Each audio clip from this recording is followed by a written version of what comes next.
오늘도 뭐 필요하다면 이런 내용들을 더 많이 언급을 했으면 좋겠습니다. 리박스쿨 댓글 조작은 반란 행위다. 국민의힘과 관련성이 높다라는 부분을 어제만 얘기한 게 아니고 오늘도 열심히 좀 이야기를 할 필요가 있다고 봐요.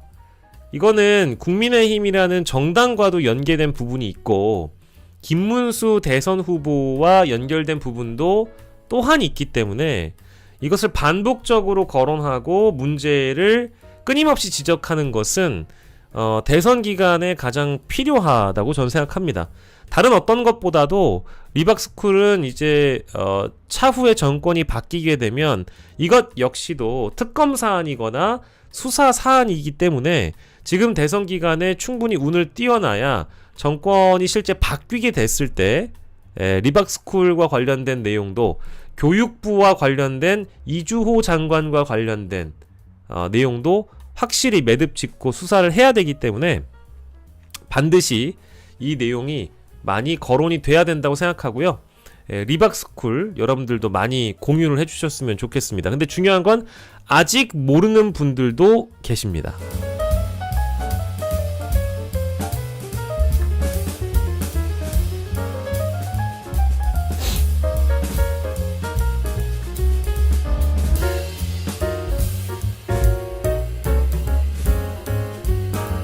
자, 국민의힘에서는 지금 뭐 긴급 기자회견을 했다고 하는데요.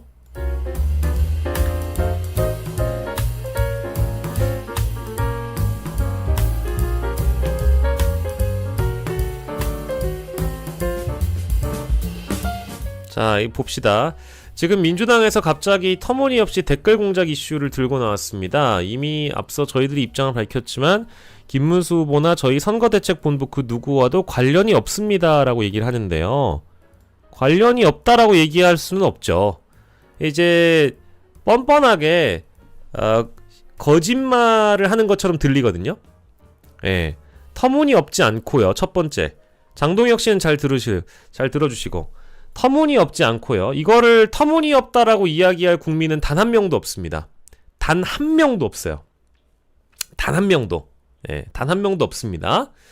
두 번째, 자, 김문수 후보나 저희 선거대책본부 그 누구와도 관련이 없고 국민의힘과 더더욱 관련이 없다?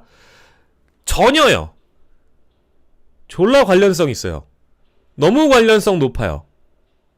너무 관련성 높아요. 진짜 정말 관련성이 높다고 저는 생각해요. 그래서 이거는 국민의힘이 가루가 될 사안이 될지 모릅니다. 이미 국민의힘은 정권이 바뀌게 되면 저는 정치인이라고 하더라도 내란 수사의 대상이 된다고 생각합니다. 정당 해산될지도 몰라요. 그리고 해산시키는 것이 저는 우리 국민들에게, 국가에게 더 좋을지도 몰라요. 아니, 이게 정치 보복이 아니라 12월 3일 이후에 보여줬던 국민의힘의 모습은 내란에 공조하는 모습이었어요. 그리고 최근에 경찰 수사단이 CCTV를 통해 확인을 했지만 한덕수란 인물이 12월 3일 저녁 용산 대통령실 대접견실에서 어떤 행위를 했는지 다 나와 있다라는 겁니다.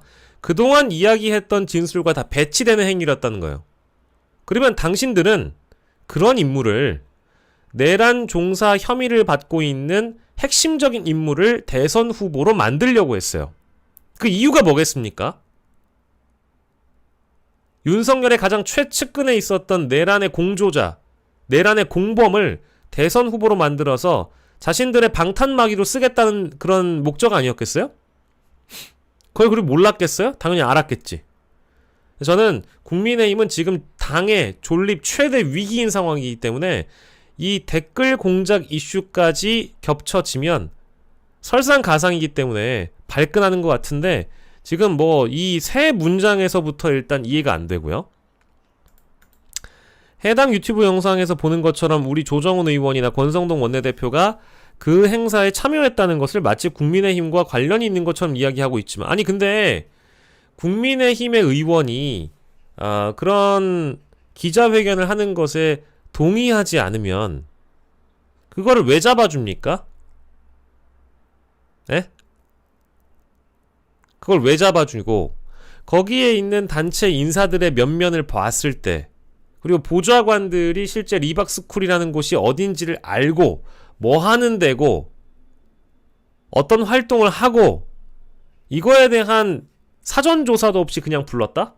그건 말이 안 되는 거죠. 그리고 아무리 본인들도 속았다라고 얘기할지 모르겠지만 이 리박스쿨과 김문수 후보 내지는 국민의힘과의 관계, 연계성이라는 게 사실은 지금 단계에서는 철저하게 부인할 수 있지만 이건 조사 및 수사 대상이라고 저는 보는 거예요. 그리고 어제 저희가 말씀을 드렸지만 윤석열 정부에서 늘봄학교 예산은 8,500억에서 2023년에 시작을 했다가 2025년에 1조 8,500억까지 뛰는 걸로 나옵니다. 즉 3년이란 기간 동안 늘봄학교 예산이 1조가 늘어요. 1조가 는다고요.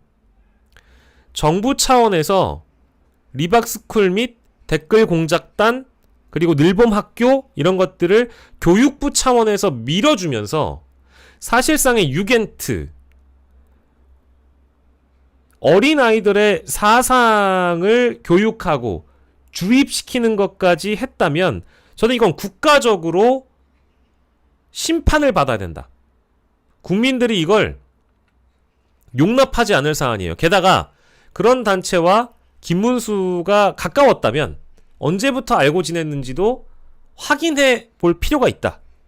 그렇지. 북한식 세뇌교육이라면 전 이건 아주 젊은 극우를 나와서 아예 그냥 유아적이고 초등교육 단계로부터 아이들을 사상교육 시키려고 했던 시도입니다. 반드시 심판받아야 돼요. 정당 인사가 결부되거나 정당이 만약에 알았다면 더 심각한 문제이고 김문수 후보의 과거 사례들이나 과거 리박스쿨과의 연관성, 관련성 이런 것들은 조사 및 수사 대상이고 조정훈, 권성동 그리고 그때 당시에 정책위의장 김상훈, 교육부 장관 이주호 모두 다 조사해봐야 된다고 저는 생각을 합니다. 이 단체가 뭐 하는 질문입니까? 권성동 원내대표의 첫 질문이 뭡니까? 이 단체 예산은 어떻게 운영됩니까? 이 단체의 내용에 대해서 실체에 대해서 어떤 일을 하는지도 정확하게 파악되지 않은 상태에서 당에서 행사에 참여했던 부분입니다. 자, 이거 봅시다. 첫 번째, 국회의원이잖아요. 두 번째, 뭐 원내대표 내지는 당의 주역들 아닙니까? 근데 이 단체의 내용과 실체에 대해서 어떤 일을 하는지조차도 정확하게 파악되지 않은 상태에서 참여했다라고 이야기를 하는 게 이거 너무 뻔뻔하지 않아요? 네? 알고도 했으면 사악한 거고 몰랐으면 연락 무능한 거 아닙니까? 기본적으로 어떤 자리인지 어떤 단체인지 정확하게 파악되지 않은 상태에서 당 행사에 참여한 게 야, 자랑이야? 이 자랑이냐고.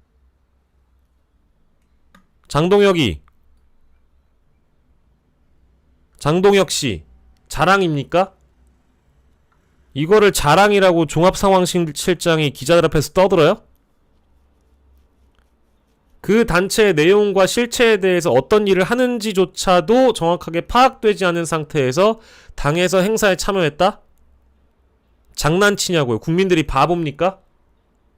이런 식으로밖에 해명을 못하기 때문에 이 정당의 수준은 이 정도밖에 안 되는 겁니다. 자, 아무런 연관성도 객관적인 근거도 없이 마치 국민의힘이나 김문수 후보 선거 캠프에서 댓글 조작을 하고 있는 것처럼 민주당이 주장하고 있는 것은 아니 김문수 후보의 선거 캠프라고 이야기를 하기보다 외곽 조직에서 김문수 후보가 인지를 하고 있는 상태에서 만약에 이 댓글 공작이 있었다. 그럼 이게 어떻게 되냐면 드루킹이에요. 드루킹이라고. 그리고 그 드루킹 사건이나 댓글 공작 사건이 어떤 형태로든 문제가 될 수 있다라는 걸 리박스쿨 대표도 알고 있어요. 그 녹취록에 보면 나옵니다. 이것이 불법성의 여지가 있다라는 게 나온다고요.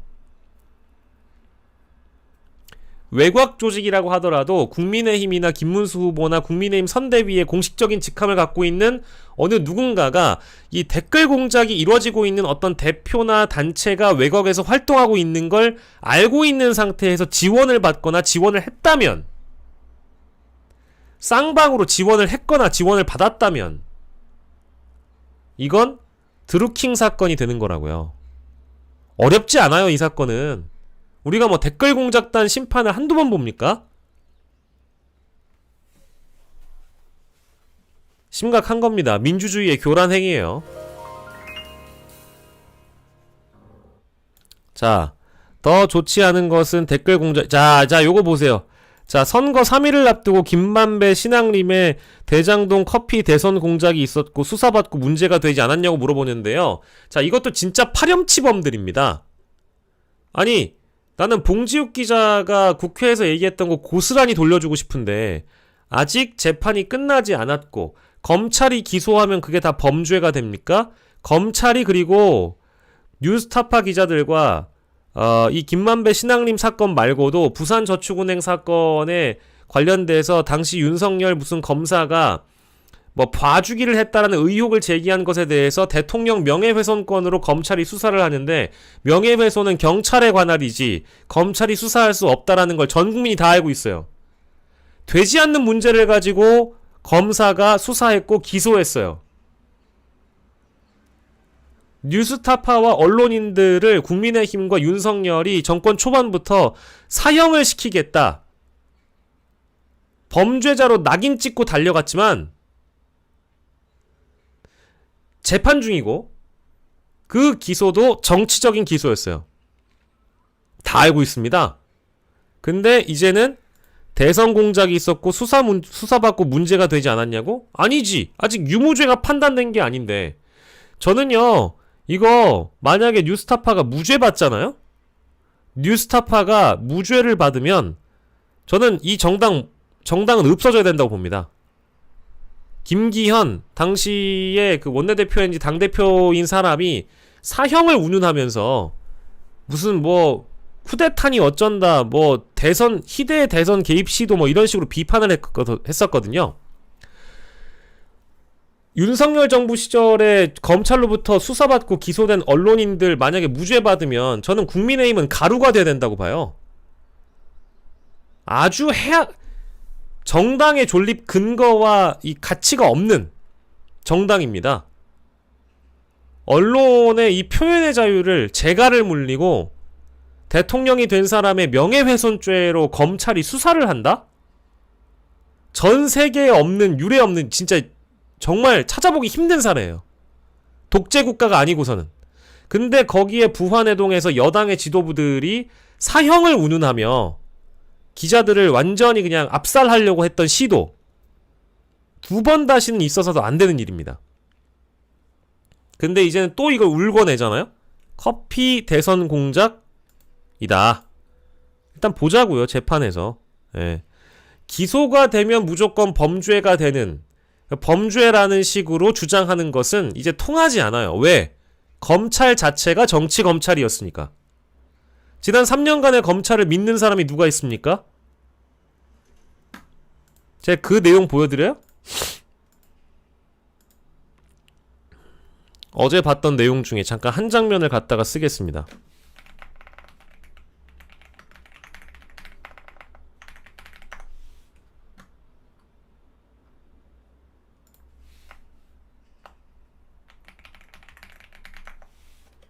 저는요, 이 뉴스타파 대표님이 기자들 앞에서 했던 얘기가 가장 정답이라고 생각하는데요. 짧게만 한 장면을 제가 볼게요. 네. 네. 자택 압수수색 이후에 6개월 만에 검찰 조사신데요. 네, 조사 임하는 심경 부탁드립니다. 조사받기 참 좋은 날씨입니다. 그지? 날씨도 좋고 잘 받아가야죠. 오늘 기자분들 굉장히 많이 오셨는데 오신 김에 뭐 좀 여쭤볼게요. 기자님들은 이 자리에 지금 누가 서야 된다고 생각하십니까? 자, 이 시점 자체가 2024년이었고요.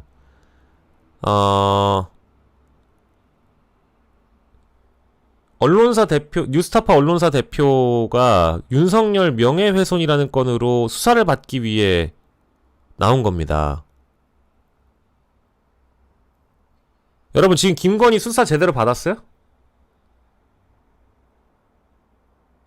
김건희가 수사를 제대로 받아본 적이 있습니까? 부끄러운 줄 알아야죠. 부끄럽지 않습니까? 우리나라의 사법적 어떤 형평? 그게 어딨어요. 이 나라는 3년 내내 망가진 나라였습니다. 특히 검찰의 수사, 기소 독점권, 편향적 수사, 이거는 저 이 나라 완전 무너져 있었다고 봐요. 이분들이요, 여러분들이랑 똑같은 사람이에요. 뭐 뉴스타파 대표라고 해가지고 무슨 봉지욱 기자라고 해가지고 한상진 기자라고 해가지고 가족이 없습니까? 이 사람들이 뭐 기자라고 해서 뭐 특별한 삶을 삽니까? 그렇지 않아요. 삼시세끼 밥 챙겨 먹고 의식주가 중요한 사람들이고요. 이 사람에게도 인권이 있는 겁니다. 기자라는 직업을 가진 대한민국의 한 개인이자 국민으로서 이 사람들도 인권이 있는 사람들이고 동등하게 자신의 권리를 주장할 수 있는 사람들이에요. 그런데 우리 같은 일반인들은 죄를 지으면 윤석열 욕했다고 검찰 가가지고 온 집안 다 털리고 수사받는 거에 대해서는 이렇게 악마화하고 특정 정당이 낙인을 찍었다고 해가지고 쟤네들은 가짜뉴스 하는 집단이라고 낙인을 찍었지만 그게 아니었잖아요.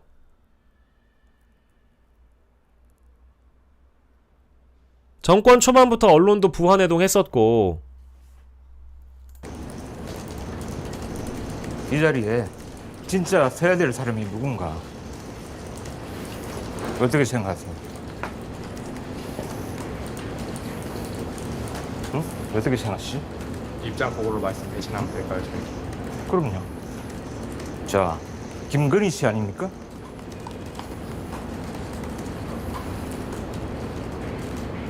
우리가 지금 주가 조작, 그다음에 명품 백 수수 이렇게 하면 이제 바로 떠오르는 사람이 있죠. 대통령 영부인 김건희 씨. 그 사람은 여기 언제 옵니까?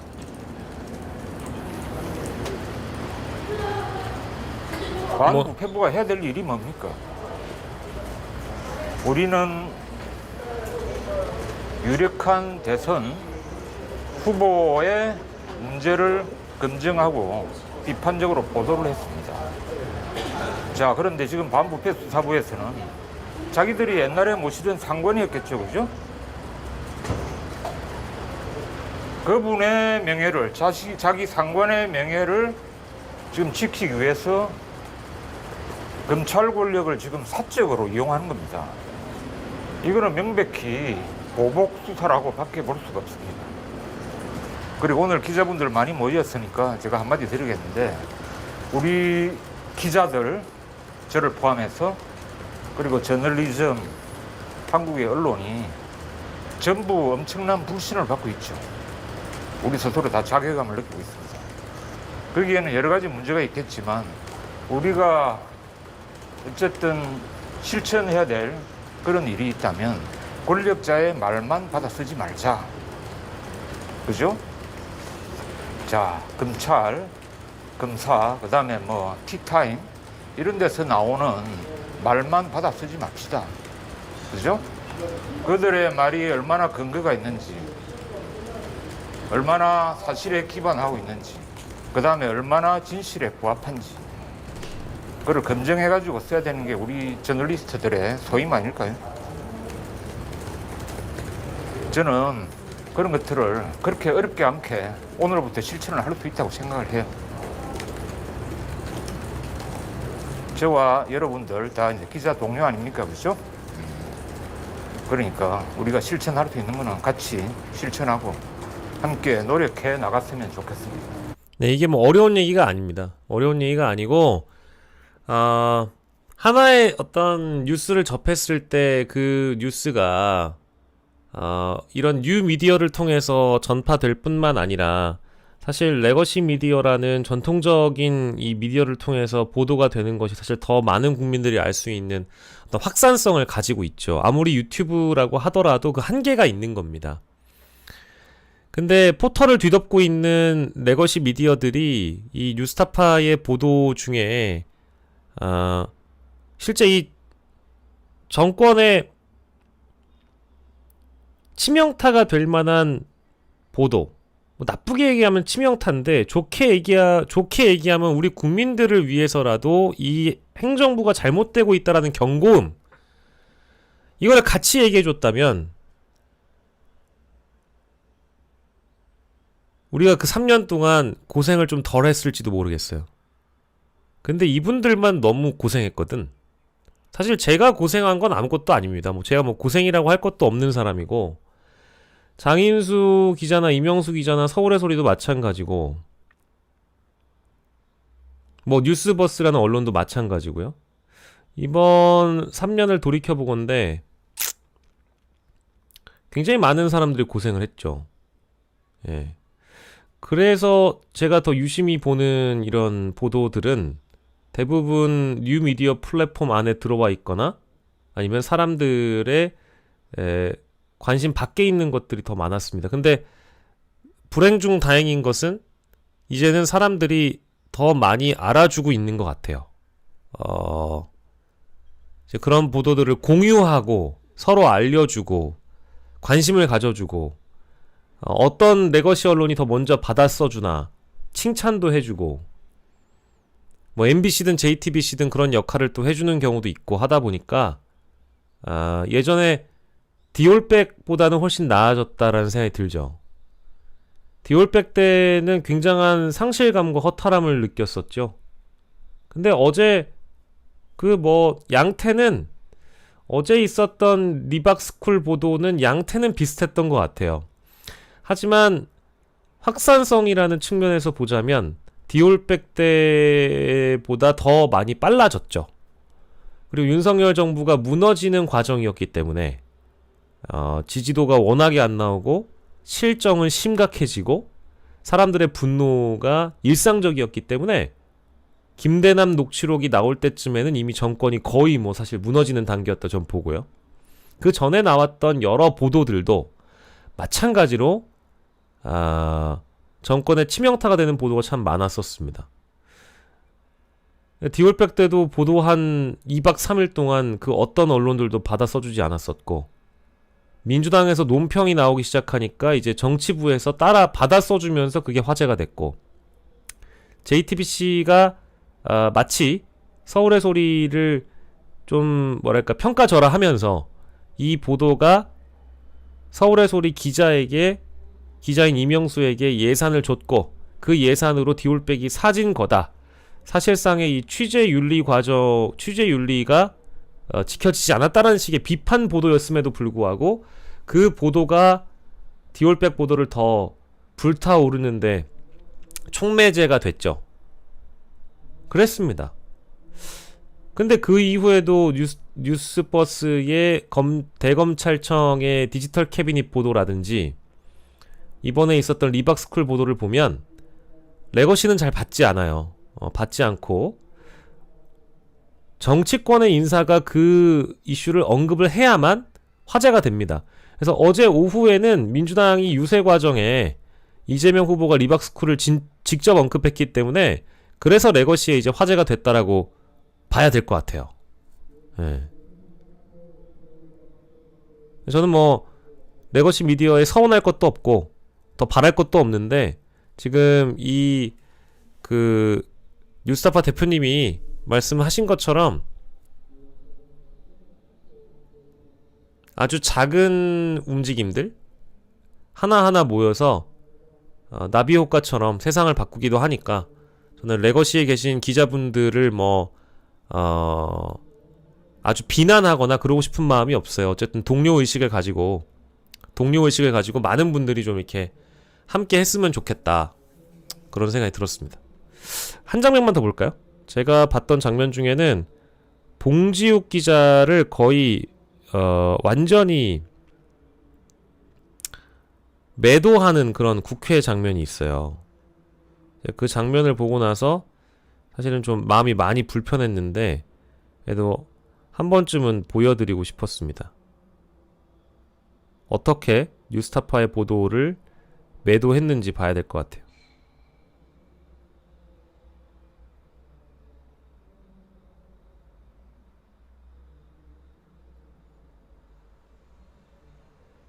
봉지욱 기자 국회 나와서 막 설명을 하는데 봉지욱 기자는 이제 가짜 뉴스를 만드는 기자가 된 거예요. 그 장면을 보면서 야, 이 세상으로부터 거부당하는 느낌이 들었겠다. 왜냐하면 국회에서 보여지는 그런 장면이 또 레거시를 통해서 보도가 되고 뉴스타파는 가짜 뉴스를 만드는 언론 아니냐. 이런 식의 이제 인식을 주게끔 한 거니까.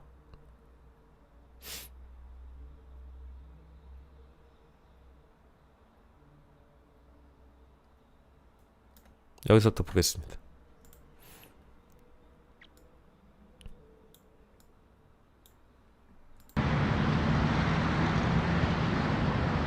들과 위원장님께서 이게 뭐 기업 비밀도 있고 할 테니까 9월 4일부터 7일까지 총 188건의 민원이 접수됐는데 이 가운데 이 민원인들의 방심이 절반 이상인 유희린? 40여 명이 유희린 건을 가지고 물어보는 거예요. 간접적인 사적 이해 관계자였다라고 하는 것이 드러난 거 아니겠습니까? 그걸 취재해서 확인한 겁니까? 그때 당시의 보도는 40여 명이었는데 네. 최근까지 계속 취재를 했는데 훨씬 더 많습니다. 더 늘어났습니까? 70명이 넘는 걸로 확인이 됐고요. 그러니까 단순히 혈연 지연 학연뿐만이 아니라 전 직장 그리고 전 직장에 파견 나와 있던 경주시의 공무원 그리고 전 직장에서 MOU를 맺었던 한 문화단체 대표 저희가 확인을 하면 할수록 계속 숫자는 늘어나고 있습니다. 네, 류일임 위원장의 동생도 관련이 됐다라고 하는 사실들이 드러나고 있는데 관련해서 동생도 만나봤습니까? 네, 제가 제일 처음 찾아간 게 유일임 위원장의 동생이었고요. 네, 자 봉지욱 기자가 직접 취재했던 영상이 준비가 돼 있죠. 시간상 많이 듣지는 못하고 잠시 좀 들어보도록 하겠습니다. 근데 성경을 왜 부탁하셨을까요? 그럼 부탁? 네. 이유가 뭐 좀 도와달라 아닌데 도와달라 이런 거였어요. 부탁은 아니고 예. 그 아는 지인이 예. 잃어버린 것 이걸 못 드리는데 이런 일이 내기가 돌고 있다. 네. 이거 하고 도와주는 셈식 한번 해보는 것이 어떠냐. 네, 이런 것들을 보면 류일임 위원장을 빼놓고는 설명이 안 될 것 같은데 없습니까? 그렇죠. 네, 저희가 지금 제5차 여기서부터 보셔야 돼. 사실 유일임 방심위원장 청부민원 사건을 취재할 때 이 사람은 곧 잘리겠구나 그렇게 생각을 했거든요. 그런데 이분이 잘리기는커녕 연임을 했습니다. 제가 너무 놀라워서 이건 해도 너무하는구나 라는 생각이 들던 차에 국회에서 이제 과방위에서 저에게 참고인으로 좀 나와달라 청부민원 사건을 취재한 기자로서 이 사건에 대해 알려달라는 취지였거든요. 근데 발언대에 딱 서니까 느닷없이 국민의힘 의원들 신성범, 김장겸 이런 분들 전부 다 기자 출신이거든요. 이분들이 저에게 하는 말은 뭐냐면 야, 너는 윤석열 대통령 명예훼손범이잖아. 너는 허위보도 가짜뉴스를 퍼뜨린 사람이잖아. 근데 네가 거기서 그런 말할 자격이 있어? 어떻게 보면 제가 나간 목적과 아무 관계없는 질문을 해온 것이죠. 뉴스타파의 보도 경위를 여기서도 보면요. 진짜예요. 뉴스타파가 보도를 합니다. 당시에 대선 네. 직전에 보도를 하는데 또 이 그런데 얘기를 꺼내죠. 결국은 그게 허위임이 다 드러나지 않습니까? 아무리 지금 본인이 부인해도. 그러니까 이게 진짜 아니 본인이 재판받고 생각하기에 있다니까 김장겸 이게 씨. 정의로운 김장겸 씨는 기자 출신인가? 심층 취재, 검정 취재라고 본인이 생각하십니까? 넌 얼마나 혹시 잘했는데 그동안. 공작이라고는 생각하지 않아요? 대선을 앞두고 공작을 벌였다. 본인이 공작의 주역이라고 생각하지 않아요? 제가 그럴 정도의 능력은 안 되는 것 같고요. 그런데 아유 당시 정말 봉 기자의 보도를 보면 이렇게 왜 이렇게 선입견이 있었던 거예요? 뭐예요? 다 비틀어 버렸잖아. 답변 드릴까요? 아니 짧게 내 질문에. 조우영 씨를 조사했습니다. 조우영의 진술 조서를 아니 이 저희가 양반은 확보했습니다. 2011년 2월에 대검 중수호 조사를 받았다고 보도한 거 아니에요?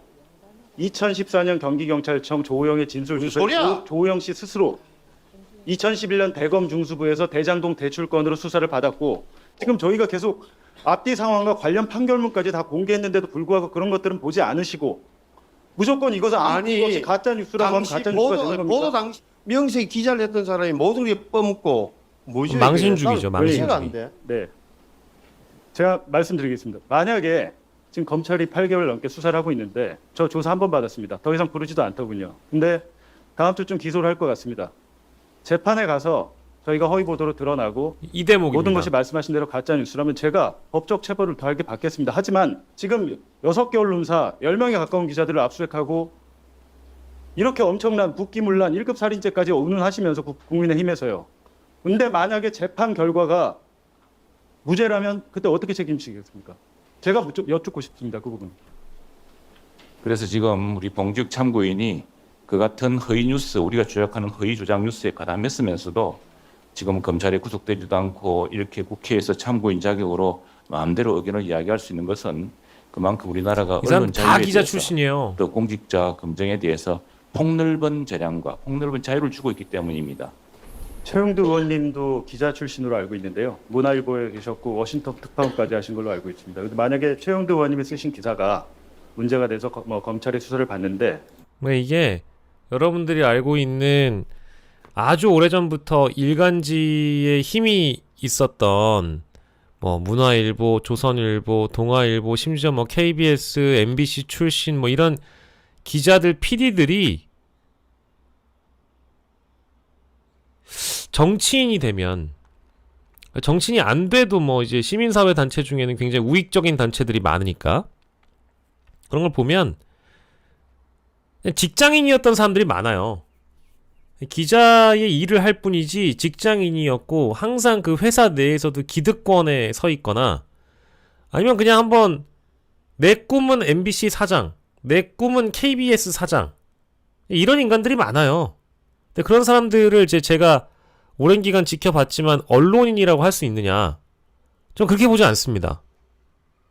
전 그렇게 보지 않아요. 그냥 어떤 회사 출신이라고 해가지고 야 대단한 언론인 납셨다라고 얘기할 수 있는 시대가 이젠 아니에요. 예전엔 그랬을지 모르겠어요. 그건 또 시대의 문제도 아닌 것 같아 보면. 시대의 문제도 아니야. 시대를 막론하고 그런 짜바리들은 너무 많아요.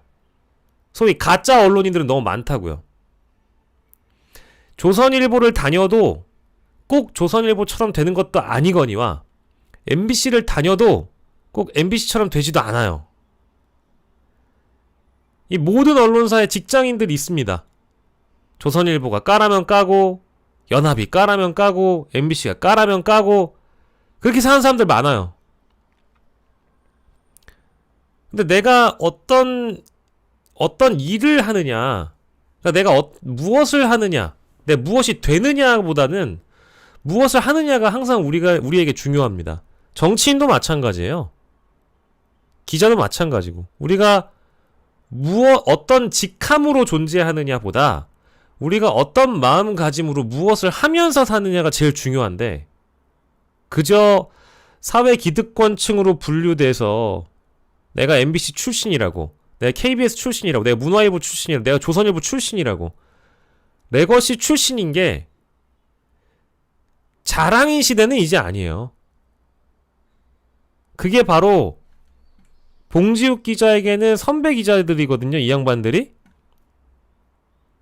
뭐 보도의 메커니즘이나 보도라는 것의 무게, 저널리즘이라는 건 무엇인가 이런 거를 이론적으로 설명하지 않아도 아는 사람인데도 저 정당의 옷을 입으면 사람들이 돌변하는 게 아니라 원래 저런 사람들이었던 거예요. 원래 저런 인간들이었던 거예요. 저런 인간들이 기자랍시고 기사 쓰고 어깨에 벽돌 놓고 모가지 뻣뻣하게 국회를 오갔던 겁니다. 그래서 정치부 기자들 열심히 하다가 그냥 정당 추천 인사로 들어와서 비례대표 의원 좀 하고 정권 바뀔 때마다 정치 한번 해보겠다고 회사 내부 정치에 골몰하고 과연 뭐가 기자냐, 뭐가 저널리즘이냐, 뭐가 우리 국민과 국가를 위한 것이냐를 다시 한번 생각해보는 장면이죠.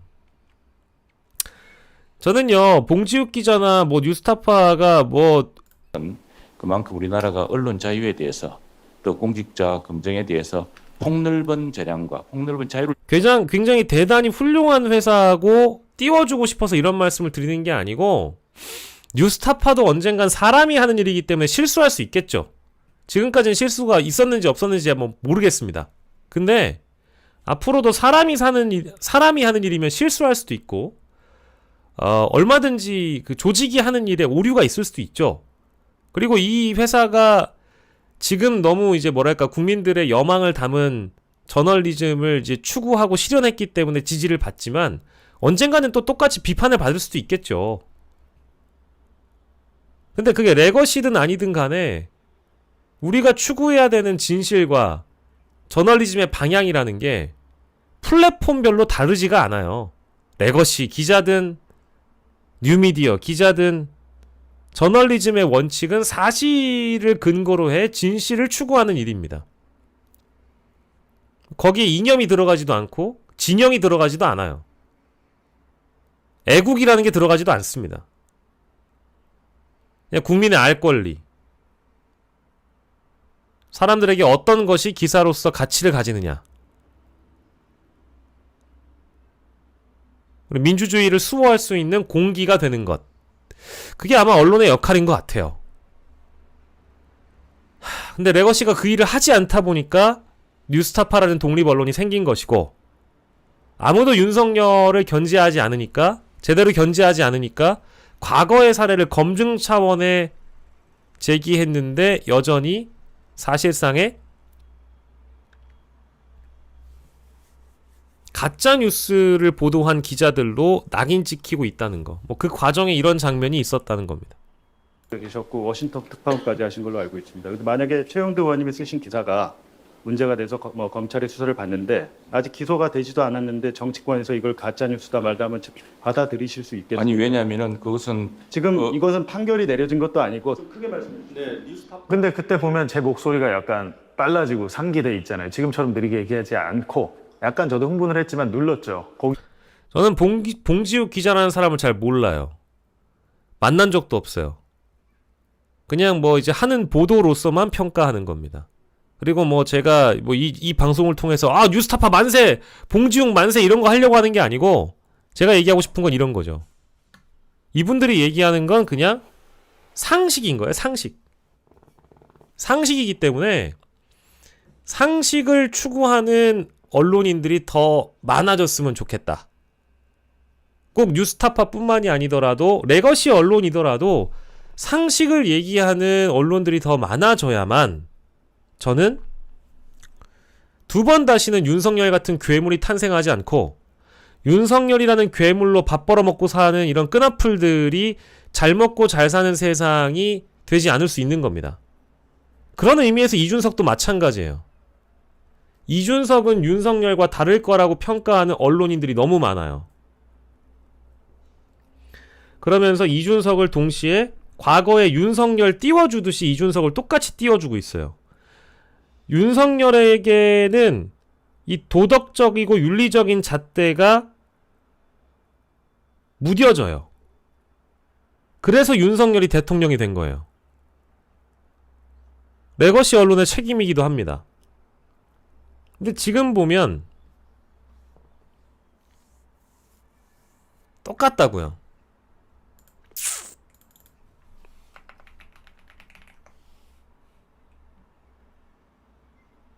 이게 뭡니까?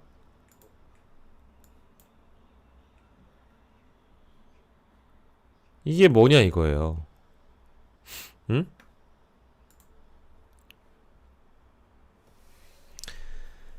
그 21대 대통령 후보 이준석의 경제관을 들여다보지 말란 얘기가 아니고요. 이 영상의 촬영 날짜는 5월 30일이었습니다. KBS 머니올라 채널에 이준석을 불러다가 인터뷰를 한 내용이 5월 30일이었다고. 5월 30일에 이준석을 불러다가 인터뷰를 했어요. 자, 그러면 KBS에 있는 기자들이나 PD들이나 노조나 이 차원에서 문제를 전 제기를 했었어야 된다고 봅니다. 이준석은 자신이 TV 토론에서 했던 발언에 대해서 제대로 사과하지 않았어요. 저는 현 시점으로 지금까지도 이준석이라는 인간은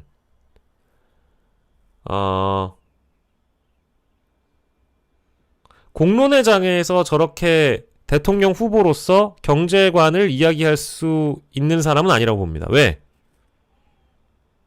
정말 국민들한테 절절 끓는 진심 어린 사죄와 반성이 없으면 공론의 장에 나와서 저렇게 떠들 수 있는 자격을 부여해서는 안 된다고 보는 거예요. 저의 시점은 역시 5월 27일에 여전히 맞춰져 있습니다. 그 발언, 그 행위, 그 불순한 동기, 목적의식 이런 것들이 이미 5월 27일 대통령 3차 TV 토론회에 저는 맞춰져 있죠. 그러니까 레거시 언론 이래버리면 안 된다는 거예요. KBS, SBS, CBS 모두 다 이러시면 안 된다고요. 회사 내부에서 반드시 얘기해 주셔야 되는 거 아니겠습니까? 우리는 21대 대통령 후보인 이준석이란 사람이 인간의 존재로서 대한민국을 동시대와 같은 공간에서 살아가는 인간으로서 그런 발언을 한 것에 대해 윤리 도덕적 인식이 없다고 본다. 하여 제대로 된 사과와 반성 없이는 공영방송 KBS에 출연하는 것은 반대한다라고 KBS 노조분들이 성명이라도 내주셔야 되는 거 아닌가 싶어요. 제가 어제 얘기했잖아요. 공영방송 음악 프로그램에서 바지 내리고 흔들었다가 영원히 퇴출된 사례도 있다고.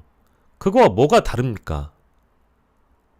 근데 스리슬쩍 세탁이 되고 물타기가 되고 세탁되고 물타기가 되고 면죄부를 주고 다른 각도로 문제를 틀어버리고 이게 레거시 언론의 역할은 아니다. 지겨울 정도로 제가 지겨울 정도로 얘기를 할게요. 지겨울 정도로 얘기할 거예요. 저는 앞으로도 계속 얘기할 거예요. 누구에 대해서? 이준석에 대해서, 이준석 후보와 결을 같이 하는 정치인들에 대해서, 평론가들에 대해서, 방송 프로그램에 대해서, 제작진에 대해서 정말 귀에 피가 나도록 제가 얘기하겠습니다. 이거는 뭐 주말이고 평일이고 상관없어. 계속 떠들겠습니다.